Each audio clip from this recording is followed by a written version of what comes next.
Okay, Assalamualaikum warahmatullahi taala wabarakatuh.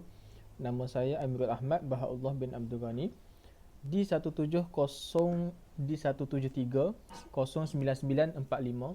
Okey. Uh, pada perbincangan kali ini saya akan membicarakan mengenai whistleblowing dalam isu penyelewengan wang ataupun embezzlement. Okey. Kes embezzlement ataupun kes penyelewengan wang yang menjadi fokus saya pada kali ini adalah kes melibatkan dua pegawai tertinggi daripada Lembaga Kemajuan Tanah Persekutuan Felda. Okay, kes ini melibatkan kes kelas yang tinggilah sebab kedua-dua pegawai tinggi ini adalah pegawai yang berperanan tinggi, berperanan besar dalam syarikat Felda. Dan dana yang diseleweng tu juga bukanlah berjumlah sikit. Ianya melibatkan 47 juta. Okey.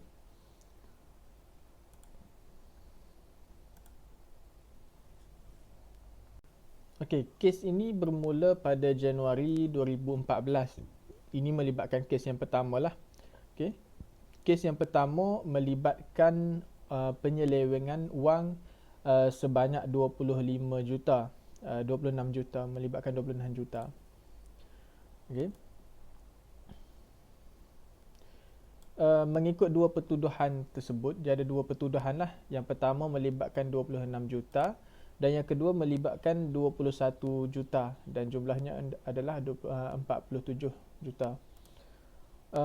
Mengikut dua pertuduhan tersebut, Muhammad Sufi dia sebagai timbalan, ini bekas timbalan pengarah besar sumber strategik Felda ketika tu, telah melakukan pecah amanah terhadap dana organisasi itu, iaitu dengan curangnya dia melupus dan meluluskan pembayaran masing-masing melibatkan 25 juta tadi dan juga 21.6 juta, yang kesemuanya berjumlah 47 juta tanpa kelulusan lembaga pengarah ataupun jawatan kuasa tender Felda. Bagi kedua-dua pertuduhan pecah amanah itu, mahkamah menjatuhkan hukuman penjara masing-masing 5 tahun ke atas Muhammad Sufi. Ini adalah dakwaan lah. Ini didakwa jika disabitkan kesalahan 5 tahun lah. Tetapi mengikut maklumat yang saya dapat daripada laman web Suruhanjaya Pencegahan Rasuah SPRM ataupun MACC, di sini menyatakan bahawa kedua-dua mereka, iaitu bekas timbalan pengarah besar sumber strategik dan juga bekas pengarah besar, iaitu Datuk Faizul Ahmad, kedua-duanya dijatuhkan hukuman 2 tahun penjara bagi pertuduhan 1 dan 2. Kedua-dua pertuduhan lah. Hukuman ni berjalan secara serentak bermula 8 Jun 2018. Jadi kedua-dua mereka dipenjara 2 tahun lah. Pada asalnya disabitkan 5 tahun penjara dan juga sebatan dan juga denda. Tetapi pihak pendakwaan memohon agar kedua-dua tertuduh ni dikenakan hukuman denda tinggi kerana faktor usia mereka tidak membenarkan mahkamah menjatuhkan hukuman sebat. Jadi mereka disabitkan kesalahan hanya dipenjara sahajalah dan juga didenda sebanyak 1 juta ringgit bagi setiap pesalah. Okey, kesan kepada organisasi itu sendiri. Organisasi kepimpin ataupun kumpulan pengurusan tertinggi Felda adalah integriti mereka menurun. Okey, apabila melibatkan agensi kerajaan, tak kiralah JPJ, PDRM ataupun Felda sendiri, GLC ke syarikat kerajaan, ianya akan memberi tanggapan negatif masyarakat dan pelabur asing terhadap mereka. Okay, itu yang pertama.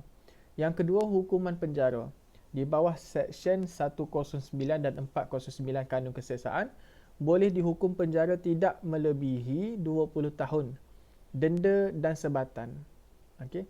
Bagi kes ini, mereka hanya disabitkan kesalahan, penjara 2 tahun dan denda sahaja. Sebatan tidak dikenakan atas faktor usia dan juga faktor keluarga.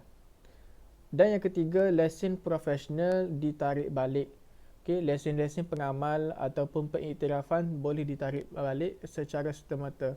Jadi mereka pun sudah telah pun dipecat daripada jawatan mereka yang sebelum ni. Dan ini adalah info tambahan statistik pada tahun 2020. Ini saya dapatkan daripada laman web Suruhanjaya Pencegahan Rasuah Malaysia. Pada tahun 2020 dinyatakan di sini seramai 998 individu ditangkap di atas pelbagai kesalahan melibatkan penjawat awam, swasta, kumpulan pengurusan tertinggi, profesional, ahli politik maupun orang awam. Okey, itu sekadar itu saja daripada saya. Sekian, terima kasih.